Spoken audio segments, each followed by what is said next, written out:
Good morning. I've got something striking to share with you today. It's something about all of the successful investors you've just met, as well as about all of the real estate success stories you often hear about. It is something you will not hear about in social media, or learn about in a real estate seminar, or read about in a real estate book. You see, looking from the outside, you guys see the net worth, you see the cash flow, you see the lifestyle that a successful investor has created. And you see the strategies that they utilize to get them there. Rarely do you hear about what went sideways or the money setbacks that they've experienced along the way. Let me ask you, when was the last time you heard a successful investor brag about the fact that their renovation has cost them double what they thought it's going to cost them? Or that they're experiencing higher holding costs and a negative cash flow because interest rates have gone up 400% in less than 6 months. Or that they're experiencing a cash crunch because things ended up taking a lot longer than they initially anticipated. Here's the thing. Money setbacks during real estate investing and apartment building investing are actually a lot more common than you think. You guys get to see the tip of the iceberg in social media. You see the success. But my team and I get to see beneath that iceberg. We get to see how deals are structured. We get to see how debt and equity is put together. And we get to see what it really takes to succeed and to make an investment profitable. Here is what I learned about the many successful real estate investors my team and I had the privilege to serve over the years, and what really sets them apart when it comes to overcoming money setbacks that they experience along their journey. Number one, it's their ability to become more resourceful and become more creative when it comes to solutions as problems surface. Number two, it's their ability to become emotionally stronger and mentally stronger and let that propel them forward. Also, their ability to learn from the lessons. Repositioning apartment buildings, which is the process of buying an apartment building to strategically renovate it and increase its cash flow and increase its value so you can eventually tap into this equity and do it all over again to grow, is no different. Let me tell you, money setbacks are an inevitable part of the repositioning process. And if anybody tells you otherwise, they may not be telling you the full story. Here are the top 5 money setbacks experienced by real estate investors during a repositioning process. What are they? Number 1, having to put more money into purchasing the building than they initially anticipated.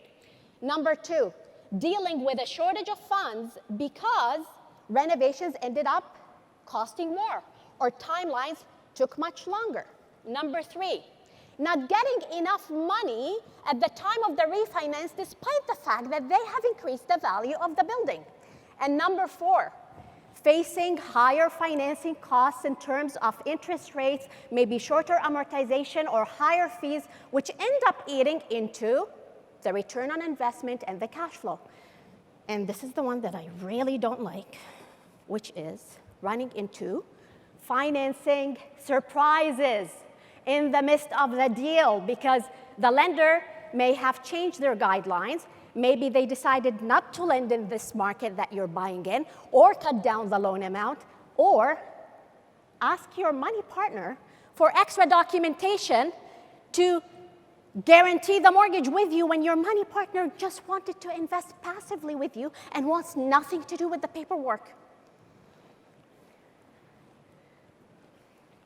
Despite the complexities, folks, and the potential money setbacks, repositioning an apartment building is an incredibly rewarding experience.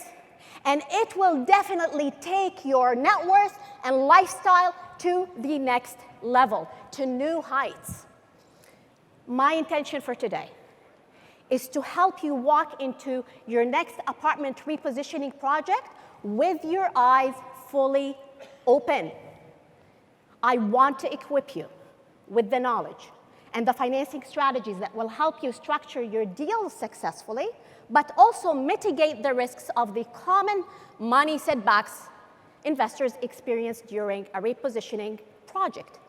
In particular, during the acquisition of the building, renovating the building, and exiting the deal, which is the stage at which you arrange for long-term financing to extract equity. So, let's get started. Here's something I observed. I see many investors put their energy primarily into acquiring the building, and in most of the time with the least amount down. Then they want to put their time towards how they're going to renovate the building. I get it. I get it, guys. After all of this is exciting. There is a lot of adrenaline rushing during the negotiation of the deal and the prospects of building and owning your hotel on the monopoly board, and the creativity that comes with transforming a space. I seldom see investors validate their assumptions going into the deal with respect to the ultimate objectives that they want to achieve. These objectives include wanting to tap into the maximum equity against the value that was created, paying any partners if they have money partners in the deal, recouping most or all of the costs of the renovations, and of course cash flowing, and doing it all over again. When you validate your assumptions with respect to the outcomes that you want to achieve, early on or before you fully commit to a deal, here is what you're going to get. Number one, you will mitigate the risk of the typical money setbacks. And number two, you're going to engineer your financing to acquire and renovate the building going into the deal to enable you to get to your destination. So, I invite you to plan your exit before you go into the deal. And I want to show you how. You've got 3 doors available to you on exit. I want to share with you what's behind these doors so you can walk into the door of your choice with your eyes fully open. And these doors are CMHC financing, alternative conventional financing, and alternative financing. CMHC financing, the first door is where the lenders are going to give you a loan amount protected by CMHC. Think about it this way. It's exactly the same idea as when you purchased your first home with less than 5% down, when the lenders gave you a mortgage that was insured by CMHC and where they added a premium to the loan. This type of a loan is going to get you up to 85% of the value of the property and up to a 40-year amortization under CMHC's regular rental program, and up to 95% of the value and a 50-year amortization under the new MLI Select program. When should you exit through this door? Well, here is what I suggest. Exit through this door if you have reached or got so close to reaching the desired value and net operating income of the building. For example, we have a client that switched to a CMHC 10 years term after they've renovated 34 units of a 45 units apartment building. Why? Because By doing so, it got them to that value, that NOI, that allowed them to take out the equity that they were looking for. Also, use this if you are renovating with the idea of energy efficiencies and accessibility and affordability in mind to exit under the MLI Select program. What does this door offer you in terms of benefit? Well, folks, this is your cheapest type of money. Why? Because the lenders here are protected by mom and dad, CMHC. And they're also lending you money from a pool of money that is cheaper called the Canadian mortgage bonds. By the way, on this point, brokers, mortgage brokers, who have what's called a direct correspondence status with CMHC, which my team and I have, are also able to get you better pricing with the lenders that offer CMHC financing. Because of the extended amortizations, your cash flow is going to look better. And this is your friend in smaller markets. If you're an investor who's investing in a market where the population is below 50,000, some lenders don't want to play there. And some lenders may say, you know what, I will play there as long as I am protected by CMHC. So a CMHC exit may be your best option in a small market. What should you watch for? Here's what to watch for. You only have options to 5 and 10-year fixed terms here, which means that you are locking in for a long term. It can limit your ability to take out equity down the road because not a lot of lenders are interested in doing an equity takeout behind a CMHC first mortgage if the equity takeout is below $1 million. Also, here's something where investors get stuck sometimes. CMHC will only pay out lenders who are on what's called their approved list. Look this up on Google. CMHC's approved lenders. You're going to see this list that I'm talking about. Here's an example. If you're a real estate investor who's got a private loan on an apartment building and you're going to CMHC to refinance the building, you're going to face some interesting challenges. The way to deal with it is to exit first through one of the other two doors, sit there for a little bit, and then go back to CMHC. Or take a loan going into the apartment building deal to renovate and acquire the building with a CMHC-approved lender from the get-go. Equity takeout restrictions during the pandemic, CMHC implemented a new rule that says the following. If you are refinancing an apartment building and taking out equity above and beyond paying off the lenders on the property, guess what? You have to use this money to support housing. You have to use it either to build, renovate, or acquire a multi-unit of 2 units or more. So, talk to your mortgage broker or talk to your lender ahead of time to understand the type of paperwork that they're going to need from you with respect to this condition and how it's going to impact your equity takeout plans. CMHC will also charge premiums. They're going to charge you $150 to review your file, okay, just to review the file. So if you're submitting an apartment building of 8 units, that's 8 multiplied by the 150. They're also going to charge an insurance premium, as I mentioned earlier, the percentage of which will depend on the loan to value under the regular program and is actually lowest under the MLI Select program, and that insurance will get added to the loan amount. For you as an investor, it's still worth it in my view because you're going to get better interest rates and you're going to recoup that cost at the end of the day. Here is one to take note of. If you have a building that's got a commercial component, commercial space, and the commercial square footage is greater than 30% of the total square footage, or its value is greater than 30% of the total value, CMHC will not work with that deal.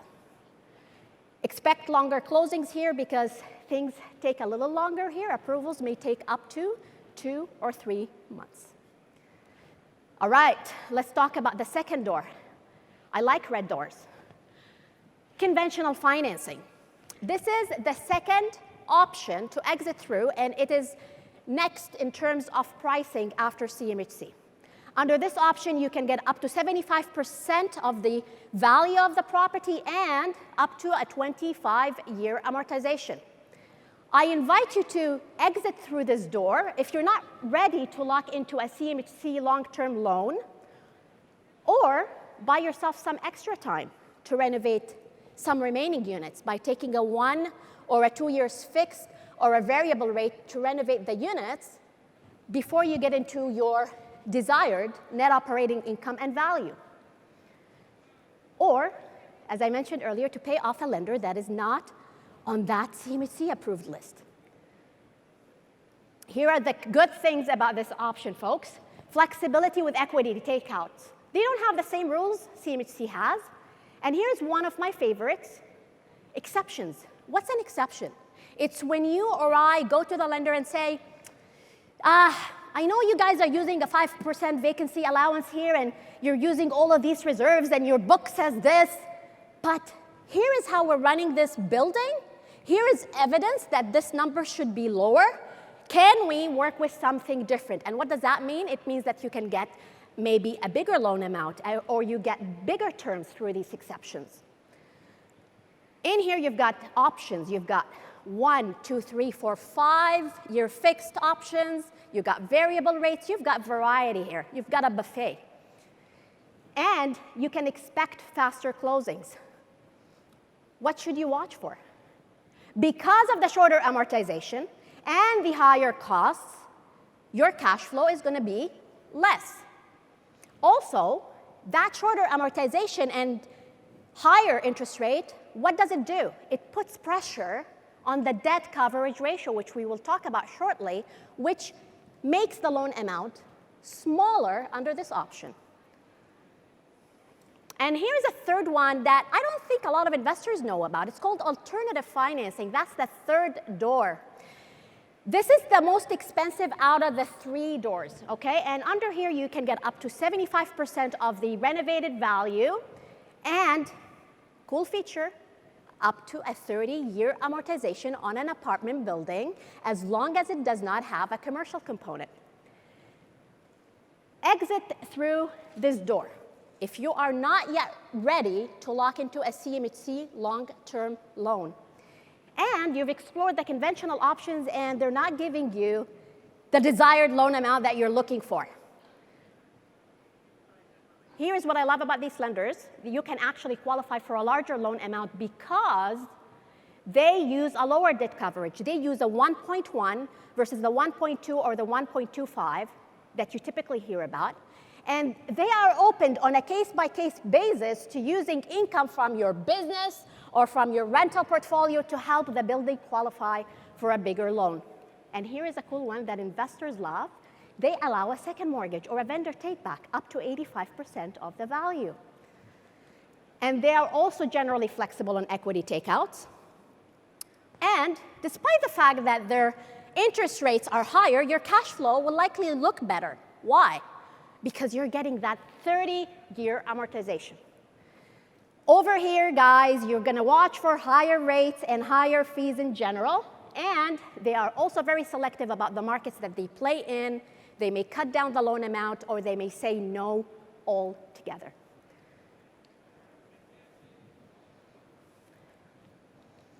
Now you are clear on what your exit options are, when to utilize them, and what to watch for. Let's now take a look at how you can actually design your exit. Regardless of the door you're going to go through, the lenders, the folks behind these doors actually share a common thread. They look for 3 things. And if you plan for these 3 things going into your deal, you are going to structure it a lot more successfully. So what are they? The debt coverage ratio, which is the property's ability to qualify for the loan based on its income and expenses. Number 2, the size of the market the property is located in. And number 3 is what they call the sponsorship, which has to do with the strength of the applicants for the mortgage from a net worth and an experience standpoint and a credit standpoint. They're also going to look for the condition of the property, but because at that time the property condition would have been renovated, it should not be an issue. Let's first take a look at the debt coverage, the DCR. Just like how the residential lenders qualify you for a mortgage and they look at your personal income and your personal debts, so do the commercial lenders. They look at the building's ability to qualify by looking at its income and expenses. They basically take a look at the rents from all of the legal units, plus any extra rents that you're charging for parking or lockers, and then they deduct vacancies, and then they deduct expenses, and that takes us to the net operating income, and then they look at the net operating income ability to cover the interest payment on the loan that you're applying for. That is the debt coverage. I want you to write this down. Very, very important. The DCR overrides the value. I'll say this again. The DCR overrides the value. What do I mean by that? Let's say you're renovating a building and you are pushing the value up to a $5 million valuation. And your plan is to exit with CMHC at 85% of that value. So that's roughly $4.25 million. Then you run the DCR and the building only qualifies for $2.5 million. Guess what loan amount the lender is going to give you? They're going to give you the $2.5 million, not the $4.25 million. And that's what I mean by the DCR overriding the value. For those who love numbers like myself, I would actually like to spend the next few hours walking you through this Excel spreadsheet, line by line, as well as digest all of the reserves. And, I just love it. However, we're going to blame Seth. Where's Seth in the room? He only gave me 60 minutes to do this. So what I've done instead is I recorded a complimentary 1-hour video to walk you through the DCR calculator and also explain how to use it. And you can get a copy of this complimentary on our website at streetwisemortgages.com/toolkit. As a real estate investor investing in apartment buildings, you really have to get a good grasp on calculating the DCR. Not just calculating it, guys. It's calculating it from a lender standpoint. It's not from your standpoint. It's not from your realtor standpoint. It's from a lender standpoint. Why? Because the lenders take different reserves than you do, than your realtor does on the financials of the building. And you got to learn how to look at things from their perspective. So that's what the calculator and the video will help you with. Also, please run your numbers on a worst, best, and likely scenario. And see if you're comfortable with the worst case and the likely scenario. If you get the best scenario, fantastic, but plan conservatively. You can lean on my team and myself to help you with these numbers as well, or on your broker. Now, you have run the exit DCR, and you have a rough idea of the loan amount the building is going to qualify for with each of these exit options. In order to determine the door that you're going to step into on exit, you have to take this a step further. You actually have to take location into consideration. The location in which the building is located has a major impact on the loan amount you're going to get and the lender that is willing to work with you. If you are a real estate investor investing in a small market where the population is below 50,000, some lenders are going to cut down their loan amount to 65%, and some lenders may say no, and some lenders may say, I want CMHC here by my side. So it's really important for you as an investor to look up the population size and confirm with your broker or lender early on if there is a cap. Because if the property qualifies for X, but the market allows it to only get Y, you're going to get the lower of the two. Here's the third one, sponsorship. It's a very technical term, but really at the end of the day, what it means is it's all about the applicants. While the property is important and the lenders care about its income and condition and all of the things we talked about, they care about who is behind the deal. What's their experience to run such an asset? What's their net worth like? What's their credit like? So that's what they call sponsorship. The key applicants would be the general partners in a GP-LP structure, or the directors or the officers of the corporation in a corporate structure. I call the key applicants on the deal the front runners. And here's what the front runners needs to show: net worth, experience, and credit. As a general rule of thumb, and again, general rule of thumb, for net worth, they want to see 25% of the loan amount in net worth, in properties, in liquid assets, registered, non-registered investments outside of the equity in the property itself. For experience, they're looking to see whether you have investment experience, have you run the type of project you're seeking financing for. If you don't have it, is there anybody on your team who does have that experience? If not, is there somebody on the ground that you can lean on to help you with such a project? And with respect to credit, they're looking at 650 minimum. Having said that, I want to put a big star next to this. We've done deals below 650, day in and day out. But it's a matter of providing the lender with context. Why is the credit score below 650? Did the investor take maybe extra debts while they're renovating the building and that put pressure on their credit report? Maybe. That's fine. That's a valid reason. We just need to support the story. Here's what you need to keep in mind for your money partners.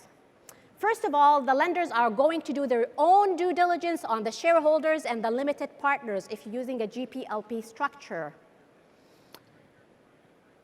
If any of your money partners own in your corporation 20% or more, the lenders will want to see them involved in the personal guarantees, okay?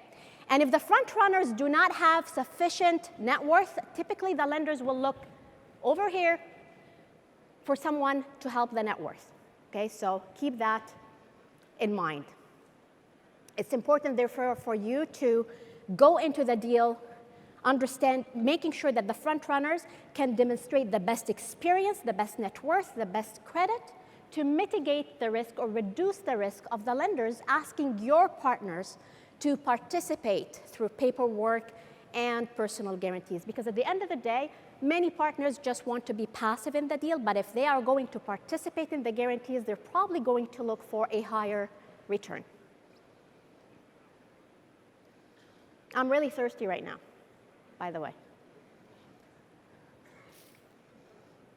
You now have a really good idea about the loan amount expected on exit and the parameters surrounding how the front runners and the building will qualify for the loan when the time comes.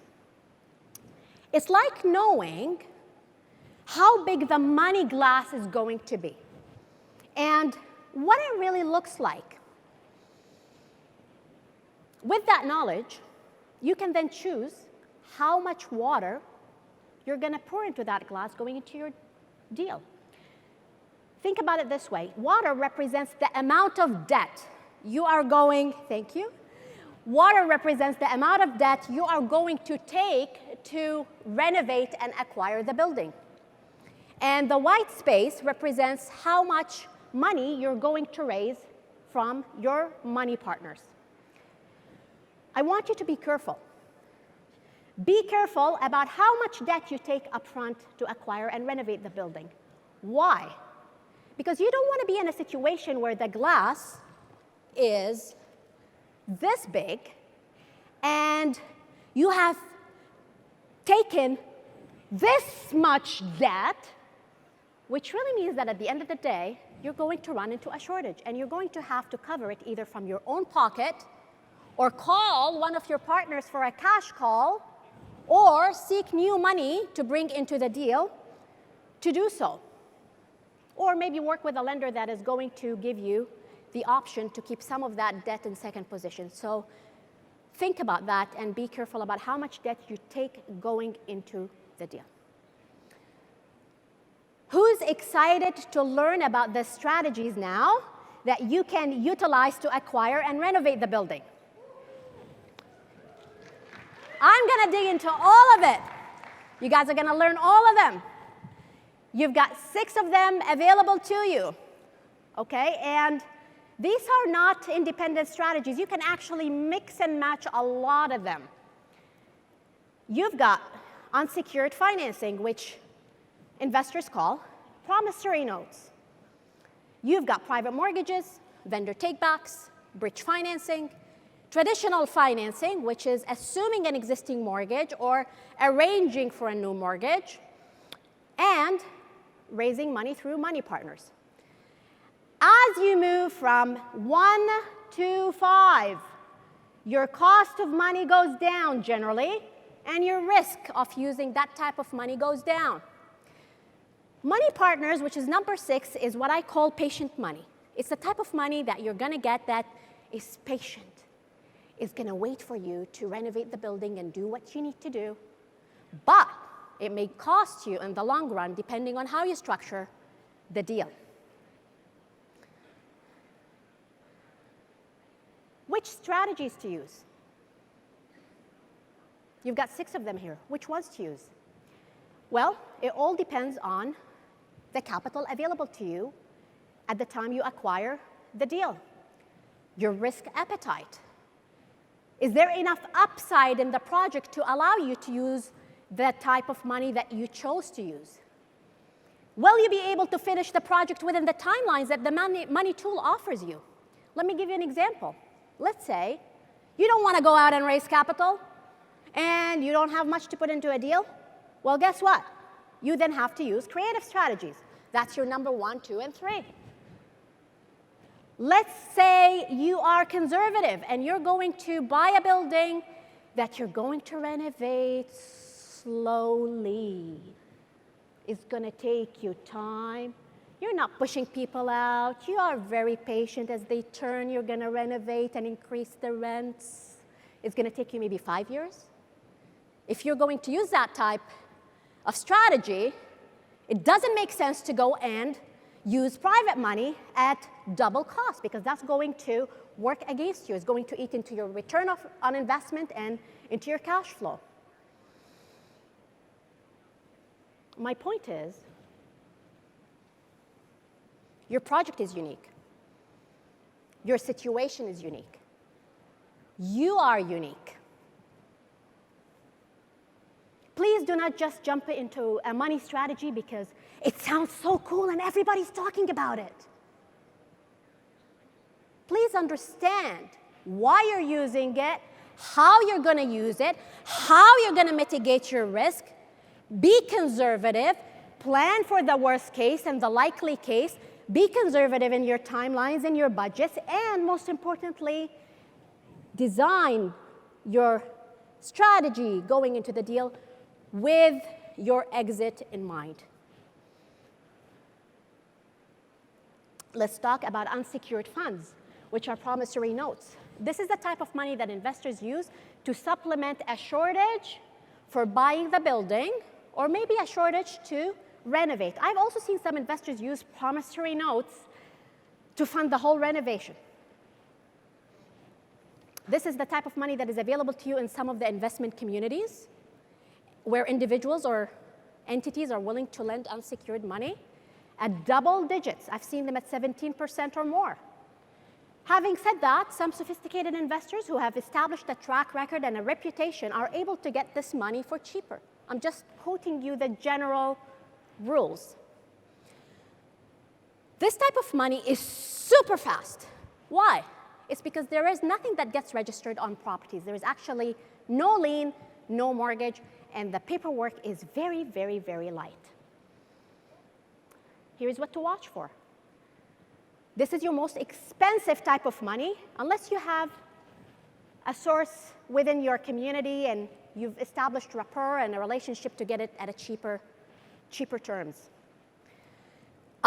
There is risk of what I call over-leverage. And I'm going to yell this really, really loud. Over-leverage! Not even high leverage. I've seen investors take this type of money and take this type of money and take this type of money and take this type of money because it's not getting registered anywhere, and they are above their heads with this type of money. I don't know how they're going to exit this type of money Just want you to be conscious about how much you take out of it. It's powerful, but be conscious. In this tool, you're going to get nuggets of financing. What are you going to get? $5,000 here, $10,000 there, $20,000 there, $50,000 there, maybe $100,000. If you're looking for a big size ticket loan, you're going to have to source multiple promissory notes. Private mortgages, powerful tool. I'm talking here about first and second mortgages that can be secured against the property that you're buying or on other assets that you have in first or second position. Generally speaking, and again, you will find different numbers sometimes from talking to investors. You can get up to 85% of the value and up to 100% to fund the renovations. To be honest, I've seen some investors get access to 100% loan to value, and there are some products on the street that offer it. Again, high leverage, high risk. This is the type of money you would use to acquire a rundown property, a rundown building that the lenders don't want to touch until it's all nice and pretty. Or if you want to put less into the deal, I've seen some investors set up a private first mortgage and negotiate a vendor take-back second up to 100% loan to value. I've seen that. We've worked in these deals. Here are the benefits. Fast closings, lighter paperwork. Of course, this is expensive type of money. I mentioned this already.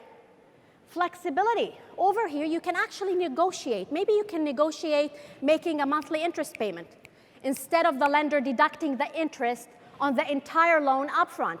What does this mean to you? Keeps more money in your pockets. You can also negotiate potentially waiving the need for a quantity surveyor, or you can cap the fees, meaning you can add the broker fee and the lender fee to the loan. What to watch for? Higher holding costs. And horror stories. I've seen investors lose their shirts and lose their entire portfolios using this type of money. Very powerful, but a two-edged sword. They took too much of it, things took longer, things cost more, then the renewals came up, then the market changed, then the lender said, no, I'm out. Some lenders said, I'm in, but now you pay me double. And some lenders increased their fees, and then that's when things start to really go sideways. So I just want you to be careful when you use this type of money. On a much more exciting note, showing you how powerful this money is, I have an investor who needed a $500,000 loan because her renovation took longer than expected. She's got the track record, she's got the experience, and she has her own private lenders, actually. So what she did is she called the lender. She said, hi, I actually need $500,000 to finish this project. Can you help me?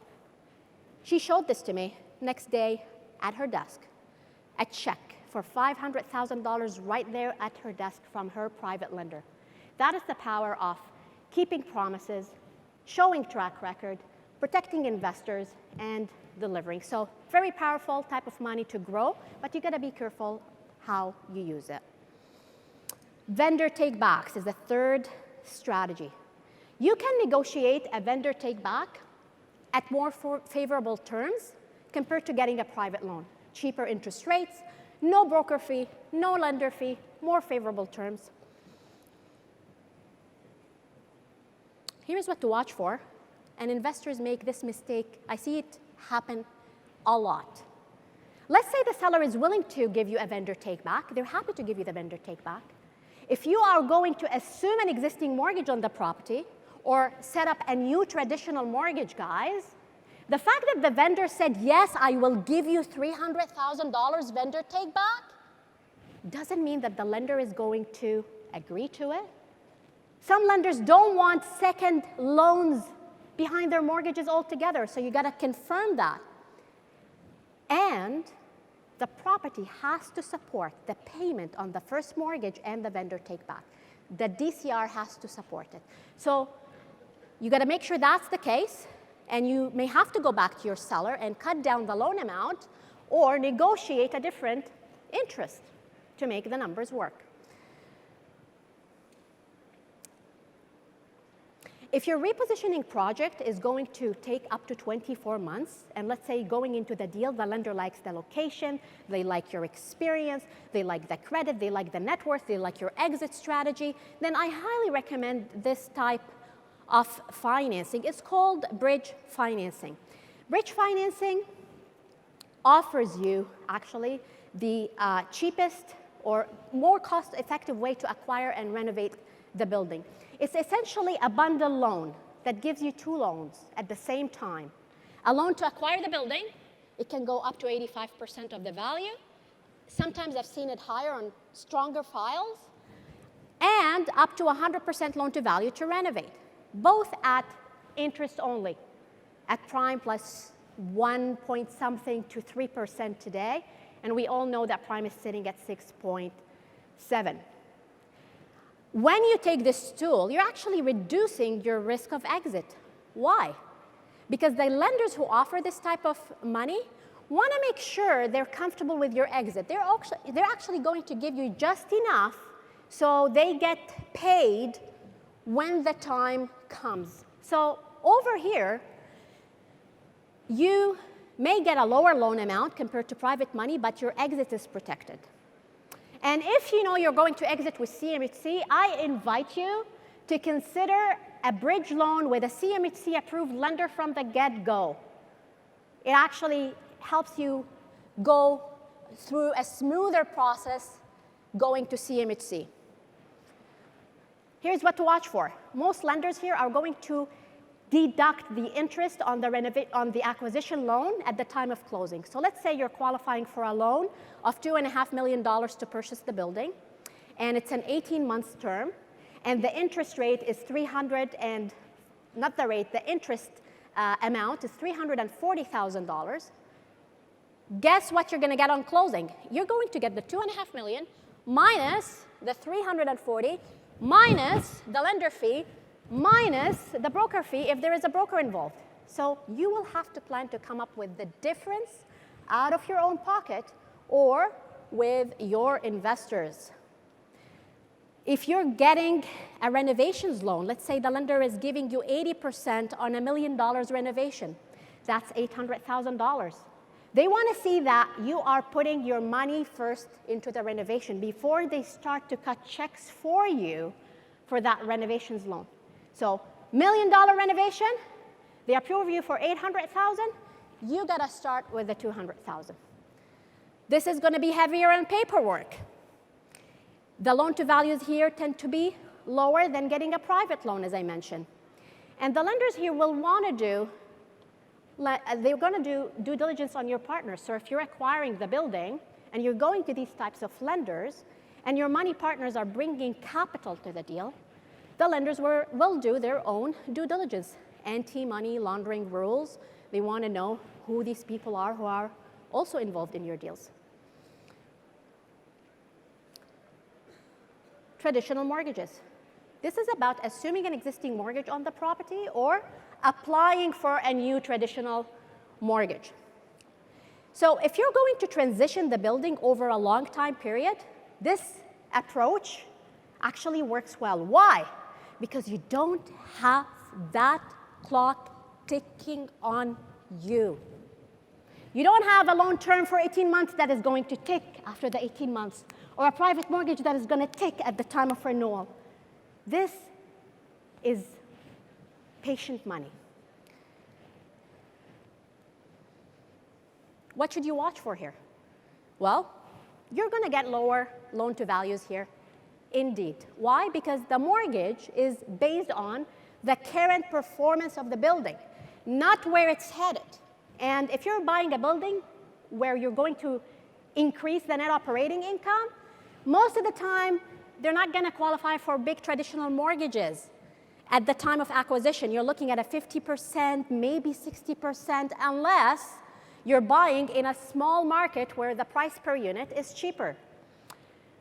And because the numbers are so tight, there is little room to tag a second or a vendor take-back. Also here, you're going to have to arrange for the reno loan on your own. And be careful. Be careful about mortgage terms that you take. I was looking at my last deal to assume a CMHC mortgage at 3-point-something%. But given my plan for the property, I saw that it's going to lock me in for X number of years, and it was not the right mortgage to assume, despite the fact that the rate was attractive. So you got to be careful about the terms that you're choosing here, given your operational plan. Money partners. Money raising capital is a common strategy in the apartment buildings world, and there are two structures here in Canada: the Canadian-controlled private corporation and the limited partnerships of LPs, GPs. The lenders will work with both structures, guys, but I want you to connect with your accountant, connect with your lawyer, discuss your growth plan, discuss what you're looking to achieve with your partners, how are you going to protect them, and how are you going to make the returns tax efficient. And then your accountant can recommend the best structure, so will your lawyer. If you're going to use a corporate structure, then essentially you and your key partners are going to be the directors of that business, and you're going to bring money into the corporation through others who are going to hold shares in that business. And here's what to watch for. As I mentioned, if any of your shareholders have 20% or more shares, the lenders may want to involve them in the personal guarantees. When it comes to the limited partnerships, it's the same idea. Those who are bringing money into the deal will own units in the limited partnership, exactly the same idea of holding shares. And then the LP will go on title, and you and your core partners, the sponsors, are going to be the general partners. And the lenders will still apply the same principles here as well. Let's talk about a real deal now. Here is a 45-unit apartment building in a beautiful location in Hamilton. The investors who picked this deal are actually experienced in renovations, and they have a good-sized real estate portfolio. They saw an opportunity to increase the net operating income by 113% over a period of 24 months by doing cosmetic renovations to the exterior and increasing the rents from $40,000 to $70,000 per month. They purchased this property for $6.9 million privately, and their renovations were at $1.4 million. And they set aside a contingency of 20% of their budget at $260,000. Here is how their exit looked like, and this was validated through an as-complete appraisal, which I encourage you to do regardless of whether or not the lender is asking for it. After reno value, $2.36 million. After reno NOI is $570,000, and their exit looked fabulous with CMHC at 80%, 10-year term, which got them a lower interest rate, and the DCR here would also be lower because it's a 10 years term at a 40-year amortization. Here is how they structured the deal. They took a bridge loan, $6.3 million total loan amount, 70% to acquire the building and 100% to renovate it at prime plus 3. They had $2.6 million in closing costs, including the $200,000 interest reserve that I mentioned to you earlier. They set this up as a corporation where they, the investors, were the front runners, and their shareholders brought money to the deal. In total, they raised $3.1 million in funds to acquire the building and to set aside an interest reserve, because the interest on the renovation loan would be deducted from the draws, and for contingencies, and for their future closing costs with CMHC.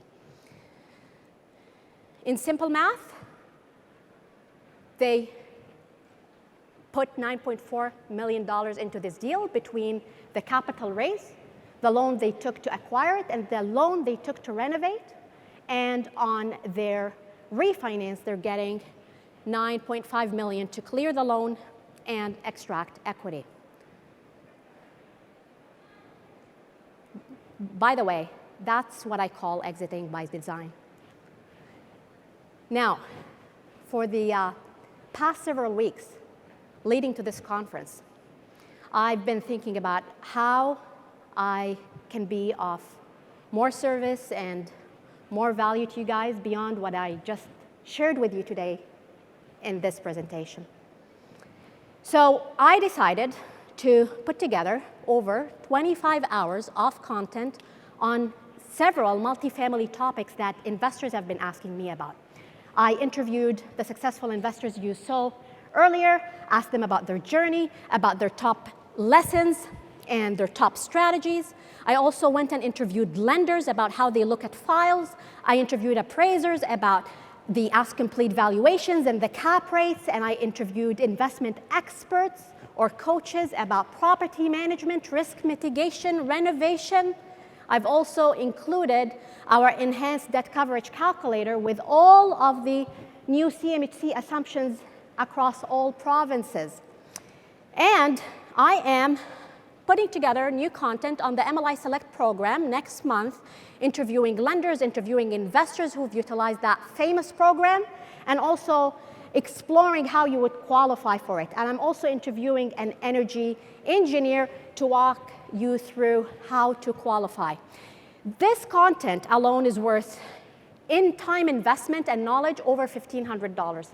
But I wanted to make it affordable for everybody here and make it accessible. So I am offering access to it for $297, and you can access it by using this code, MFC2023, until end of day Monday. I am going to share the barcode with you shortly.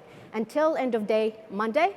You will also get access to all of my content until the end of 2023 on multifamily investing as well. And if within 30 days of investing in yourself through this purchase, you have not learned something valuable that will help you take a more confident step forward into investing into multifamily, or learn something even small that will help you tweak your existing business to tap into that new level of success, email me and I will give you a full refund, no questions asked. I am also giving away $5,000 cash back to multifamily investors who are looking to fund a refinance or a purchase above $1 million in loan amount, and they're looking for support from myself and my team to structure financing for success, as long as you send us your deal before July 31st, regardless of the closing date.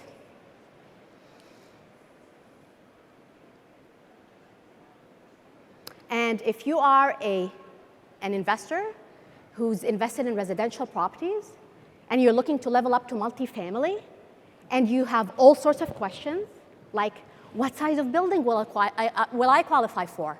Where's the money going to come from? How am I going to structure my deals? When I raise money with my partners, how am I going to structure these deals to make sure I don't get into money setbacks later on? My team and I have a complimentary strategy session to sit down with you and help you answer all of these questions and help you level up into multifamily. We'll help you get clarity on your multifamily goals.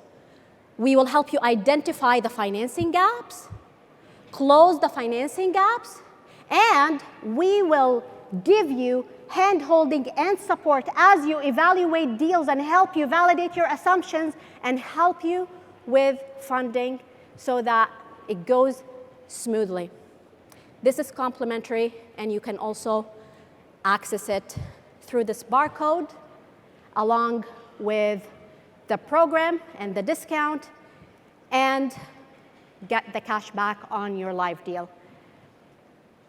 This barcode is also available at our booth, and you can scan it there.